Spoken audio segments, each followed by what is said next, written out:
തെന്നിന്ത്യയിലെ താരരാജാക്കന്മാരെല്ലാം അണിനിരുന്ന അപൂർവവേദിയായി ഉജാല ഏഷ്യാനെറ്റ് ചലച്ചിത്ര award നിശ. Indian സിനിമയിലെ അത്ഭുതം കമലഹാസൻ തന്നെയായിരുന്നു അവാർഡ് നിശയെ അവിസ്മരണീയമാക്കിയത്. തന്റെ സിനിമാ ജീവിതത്തിന്റെ 50ാം വാർഷികത്തിൽ ഏഷ്യാനെറ്റ് നൽകിയ ആദരവ് വികാര വായ്പോടെയാണ് കമലഹാസൻ സ്വീകരിച്ചത്. I am very emotional.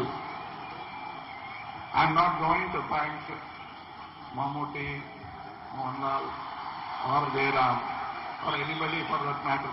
ഇവരെന്റെ കുടുംബമാണ്, ഇവരെന്റെ സഹോദരന്മാരാണ്. ഇന്ന് ഇവിടെ എന്റെ ഏറ്റവും അടുത്ത സുഹൃത്തായ MG സോമനും കൂടി ഉണ്ടായിരുന്നെങ്കിൽ നന്നായിരിക്കുമെന്ന് ഞാൻ ആഗ്രഹിക്കുന്നു. മിലിയൻ നായകൻ KS സേതുമാധവനിൽ നിന്ന് മികച്ച നടനുള്ള പുരസ്കാരം മോഹൻലാൽ ഏറ്റുവാങ്ങിയപ്പോൾ സദസ്സ് ഹർഷാരവം മുഴക്കി. അഭിനയം എനിക്ക് ഹരമാണ്. ഒരു കവി പറഞ്ഞതുപോലെ ഇതെന്റെ രക്തമാണ്, ഇതെന്റെ ശ്വാസമാണ്, എടുത്തുകൊള്ളുക. ചലച്ചിത്ര